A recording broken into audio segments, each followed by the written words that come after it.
Il nostro viaggio ci porta in una città che ha quasi 1000 anni di storia. Eppure, molti che ci vivono e ci lavorano neppure si immaginano cosa nasconde. Di che città stiamo parlando? Siete curiosi?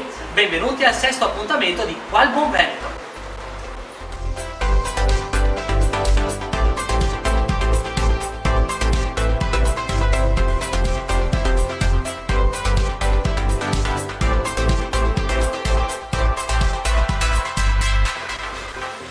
Oggi siamo a Mestre, una città dell'entroterra veneziano, la più popolosa del comune. Mestre è la porta d'accesso a Venezia. L'origine di Mestre è tuttora oscura. Alcuni pensano che il nome abbia derivazioni romane o addirittura etrusche. Poi, secondo la leggenda, a fondare la città fu Mestle, citato nell'Iliade. Comunque, il più antico documento che parla di Mestre è del 710.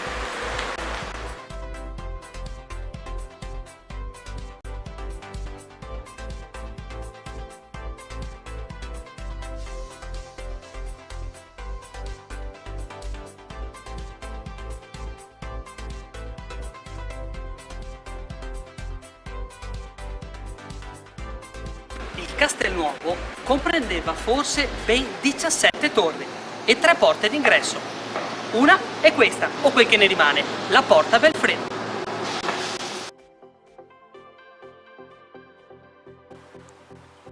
Questi segni rappresentano la posizione originaria della Porta Belfredo.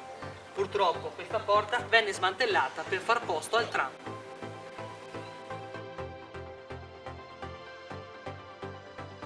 Entrando nei giardini di via Torre Belfredo possiamo apprezzare un torricino minore, o quel che ne resta. Dobbiamo dirlo, lo stato di abbandono di molti siti archeologici della città lascia senza parole.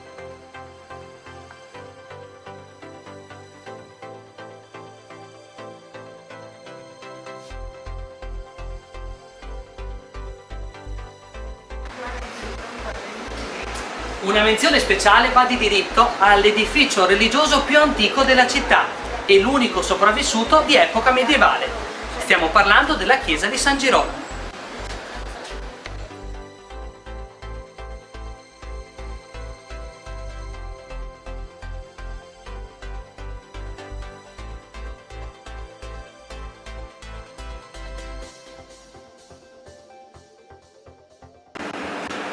È un edificio davvero affascinante.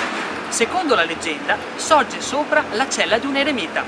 Venne comunque costruito nel 1261 e malgrado i tanti interventi di restauro che ha subito nel corso degli anni o nel corso dei secoli, mantiene ugualmente il suo aspetto romanico-gotico di origine.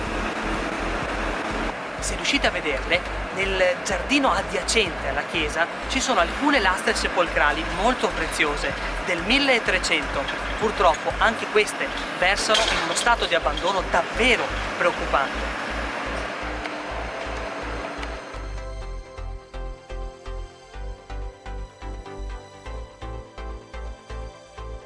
Del Castelvecchio resta praticamente poco o nulla. Una cosa però resta. Lungo questa via, chiamata via Castelvecchio, troviamo il ponte Castelvecchio. È del 1300, è affascinante, lascia veramente senza parole. Purtroppo anche questo versa in uno stato di abbandono davvero preoccupante.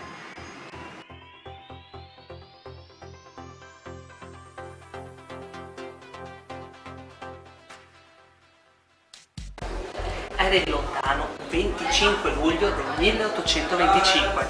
L'imperatore Federico I con la moglie Carolina Augusta, dopo un viaggio a Venezia, stanno ritornando in patria e vengono colpiti da un'improvvisa burrasca. Ecco dove si fermarono a dormire.